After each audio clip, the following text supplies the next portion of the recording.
Hi all, welcome to I+. ഞാൻ അക്ഷര.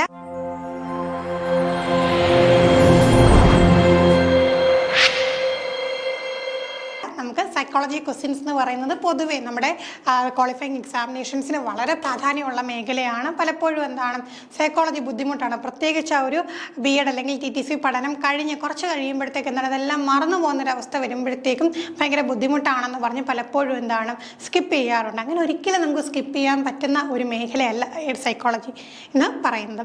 അപ്പോൾ തീർച്ചയായിട്ടും ക്വസ്റ്റ്യൻസ് ഒക്കെ വർക്കൗട്ട് ചെയ്ത് ആ ഒരു മേഖലയുള്ള ടച്ച് ഉണ്ടാക്കി വെക്കുക എന്നുള്ളത് വളരെ പ്രാധാന്യമാണ്. അത്തരത്തിൽ നിങ്ങളെ സഹായിക്കുന്ന റീസെൻ്റ് ആയിട്ട് ചോദിച്ചിട്ടുള്ള 5 ചോദ്യങ്ങളാണ് ഇന്ന് സെക്ഷനിൽ നമ്മൾ ഡിസ്കസ് ചെയ്യാനായിട്ട് പോകുന്നത്. ആദ്യത്തെ ചോദ്യത്തിലേക്ക് കടക്കാം. In developmental terms, a time frame where an individual uphold and amplified sensitivity to particular incentives for developing particular skills to function in an efficient manner is referred to as dash of development. അപ്പോൾ സംഗതി എന്താണ്? ഒരുപാട് സംഗതികളോടെ പറഞ്ഞേക്കുന്ന പോലെ തോന്നും, പക്ഷെ വളരെ simple ഒരു കാര്യമാണ്. ഇതിങ്ങനെ തന്നെ നമ്മൾ പഠിച്ചു വച്ചേക്കുന്നതാണ് അല്ലേ. അപ്പോൾ എന്താണ് ഒരു പെർട്ടിക്കുലർ സ്കില്ല്, ഏതെങ്കിലും ഒരു പെർട്ടിക്കുലർ സ്കില്ല് എഫിഷ്യൻ്റ് ആയിട്ടുള്ള ഏതെങ്കിലും ഒരു കഴിവ് നമ്മൾ എന്താണ് ആ ഒരു സ്കില്ല് നമ്മൾ എഫിഷ്യൻ്റ് ആയിട്ട് എന്ത് ചെയ്യാനായിട്ട് മാനറിൽ കൊണ്ടുവന്ന് ഫങ്ഷൻ ചെയ്യാനായിട്ടുള്ള ഒരു പീരീഡിന് പറയുന്ന പേരെന്ത്? വളരെയധികം ഇമ്പോർട്ടൻ്റ് ആയിട്ടുള്ളൊരു പീരീഡാണ് ആ ഒരു ഏരിയ എന്നുള്ള നമുക്കറിയാം. ഒരു ടൈം ഫ്രെയിമാണ്, ഒരു സമയമാണ്. ഇൻഡിവിജ്വൽസ് എന്ത് ചെയ്യും ആ ഒരു കാര്യത്തിന് വേണ്ടിയിട്ട് കൂടുതലായിട്ട് പ്രാധാന്യത്തോടു കൂടി എന്ത് ചെയ്യാം അതിന് വളരെയധികം സെൻസിറ്റീവായിട്ട് നിൽക്കുന്ന ആ ഒരു ടൈമിന് എന്താ പറയുന്നത്? Incentive period, stimulus period, critical period, encoding period. അപ്പം നമുക്ക് ഓപ്ഷനിൽ നിന്ന് തന്നെ നോക്കുമ്പോഴത്തേക്ക് കുറച്ച് വാക്കുകളല്ലേ ഇൻസെൻറ്റീവ്, സ്റ്റിമുലസ്, ക്രിട്ടിക്കൽ ഒക്കെ നമുക്ക് എന്താണ് ഇതുമായിട്ട് കണക്ട് ചെയ്യാൻ പറ്റും. അപ്പോൾ ഇപ്പോൾ തന്നെ പഠിച്ചു വെച്ചോളൂ. ഇതിന് എന്താണ് പറയുന്നത്? ആ ഒരു കൺസെപ്റ്റിനെ പറയുന്നത് ക്രിട്ടിക്കൽ പീരീഡ് എന്നാണ്. ഇവിടെ തന്നെ പഠിച്ചു വെക്കുക. എന്താണത്? ക്രിട്ടിക്കൽ പീരീഡാണ്. അടുത്ത ചോദ്യം, in order to cater the needs of students struggling with attention deficit hyperactivity disorder, ADHD disorder ഉള്ള കുട്ടികൾ ക്ലാസ്സിൽ ഉള്ള സമയത്ത് ടീച്ചർ എന്താണ് അവോയ്ഡ് ചെയ്യേണ്ടത്? ഓപ്ഷൻസ് നോക്കാം. Creating distraction and making noises, flexibility in curricular materials and instruction, breaking the task into small easily manageable parts, using multi-sensory materials. അപ്പോൾ നോക്കിക്കേ, ഇവിടെ പ്രത്യേകം ശ്രദ്ധിക്കുക, എന്താണ് അവോയ്ഡ് ചെയ്യേണ്ടത് എന്നാണ്. പെട്ടെന്ന് നമുക്ക് കാണുമ്പോൾ ADHD ഉള്ള കുട്ടികളുള്ള സ്ട്രഗ്ലിംഗ് ആയിട്ടുള്ള സമയത്ത് ടീച്ചേഴ്സ് എന്ത് ചെയ്യണം? അപ്പോൾ നമുക്ക് ADHD എന്ന് പറയുമ്പോഴത്തേക്ക് അവർ സാധാരണ കുട്ടികളിൽ നിന്ന് വ്യത്യാസമായിരിക്കും. അപ്പോൾ അവർക്ക് എന്താണ് കരിക്കുലത്തിലും മെറ്റീരിയൽസിലൊക്കെ ഫ്ലെക്സിബിലിറ്റി വേണമെന്ന് ആലോചിച്ച് ആ ഒരു തരത്തിലേക്ക് പോയേക്കാം. പോകരുത്. കാരണം എന്ത് ചെയ്യാൻ പാടില്ല, എന്ത് അവോയ്ഡ് ചെയ്യണമെന്നാണ് ചോദിച്ചിരിക്കുന്നത്. അവിടെ നമുക്ക് flexibility in curricular materials and instruction ആവശ്യമാണോ? തീർച്ചയായിട്ടും നമുക്ക് എന്താണ് ആവശ്യമാണ്. Breaking the task in to small easily manageable parts. നോക്കിക്കേ, ടാസ്കുകളെ ചെറിയ ചെറിയ അവരെ കൊണ്ട് മാനേജ് ചെയ്യാൻ പറ്റുന്ന പാർട്സ് ആക്കി ഡിവൈഡ് ചെയ്യുക എന്ന് പറയുന്നത് ശരിയാണോ? തീർച്ചയായിട്ടും ശരിയാണ്. യൂസിങ് മൾട്ടി സെൻസറി മെറ്റീരിയൽസ്, പല നമ്മുടെ സെൻസുകളെയും അപ്പം പറയുന്ന എന്താണ് നമുക്ക് എല്ലാ സെൻസുകളെയും നമ്മൾ സ്റ്റിമുലേറ്റ് ചെയ്യുമ്പോഴത്തേക്ക് അവിടെ ടീച്ചിങ് ലേണിംഗ് പ്രോസസ് വളരെയധികം എന്താണ് ഫ്രൂട്ട്ഫുൾ ആകും. പ്രത്യേകിച്ച് എന്താണ് ഇത്തരത്തിലുള്ള സ്പെഷ്യൽ ലേണേഴ്സ് ആവുന്ന ടൈമിൽ അല്ലേ. അപ്പോൾ നോക്കിക്കേ, അപ്പം മൾട്ടി സെൻസറി മെറ്റീരിയൽസ് വേണമെന്നുള്ളതും ശരിയാണ്. ഇത് മൂന്നും നമുക്ക് ആവശ്യമാണ്. എന്താണ് നമുക്ക് ആവശ്യമില്ലാത്തത്? Creating distraction and making noise. അവരുടെ എന്താണ് ശ്രദ്ധ തിരിക്കുക, അതോടൊപ്പം തന്നെ സൗണ്ട്സ് ഉണ്ടാക്കുക എന്നുള്ള കാര്യങ്ങൾ എവിടെ പാടില്ല? ADHD ഉള്ള കുട്ടികളുടെ ക്ലാസ്സിൽ പാടില്ല. ADHD എന്ന് മാത്രമല്ല ഏത് കുട്ടികൾക്കും പാടില്ല. അവർ പെട്ടെന്ന് എന്താണ് ആ ഒരു ടൈമിൽ അവർ ഭയങ്കരമായിട്ട് ഹൈപ്പർ ആക്റ്റീവ് ആവാൻ സാധ്യതയുണ്ട്. ഓക്കെ, അടുത്ത ചോദ്യം. Lawrence Kohlberg argued that Kohlberg, പിയാഷെ, ബ്രൂണർ ഇവരുടെയൊക്കെ സ്റ്റേജുകളിൽ നിന്നുള്ള ചോദ്യങ്ങൾ എല്ലാ തവണയും വരാറുണ്ട്. ഇത്തവണയും ചോദിച്ചിട്ടുണ്ട്. സീറ്റഡ് എക്സാമിനേഷൻ റീസെൻ്റ് ആയിട്ട് ചോദിച്ചൊരു ചോദ്യമാണ്. അപ്പോൾ നോക്കിക്കേ, ലോറൻസ് കോൾബർഗ് എന്താണ് ആർഗ്യൂ ചെയ്തത്? Moral development in children occurs in continuous manner. There are cultural differences in moral reasoning of children. Moral development occurs progressively in stages. There are gender differences in moral reasoning of children. Lawrence Kohlberg എന്താണ് പറഞ്ഞത്?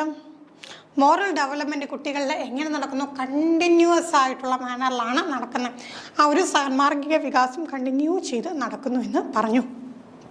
Then there are cultural differences in moral reasoning of children. കുട്ടികളുടെ moral റീസണിങ്ങിൽ എന്തുണ്ട്?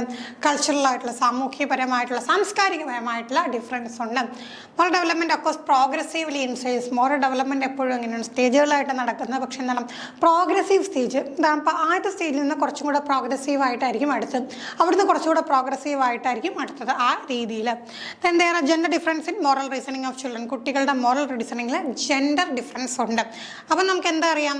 ആ ഒരു കോൾബർഗിൻ്റെ സ്റ്റേജുകൾ നോക്കിക്കഴിഞ്ഞാൽ തീർച്ചയായിട്ടും ആദ്യത്തെ സ്റ്റേജിൽ നിന്ന് കുറച്ചും കൂടെ എന്താണ് ഡെവലപ്മെൻ്റ് ഉള്ള പ്രോഗ്രസീവ് ആയിട്ടുള്ള സ്റ്റേജാണ് അടുത്തത്. അതിൽ നിന്നാണ് അടുത്തത് അല്ലേ. അങ്ങനെ നോക്കുമ്പോൾ നമുക്ക് ഏത് ആൻസർ വരിക? Moral development occurs progressively in stages. മാർഗ്ഗ വികാസം എങ്ങനെയാണ്? പ്രോഗ്രസീവായിട്ട് സ്റ്റേജസ് ആയിട്ടാണ് നടക്കുന്നത്.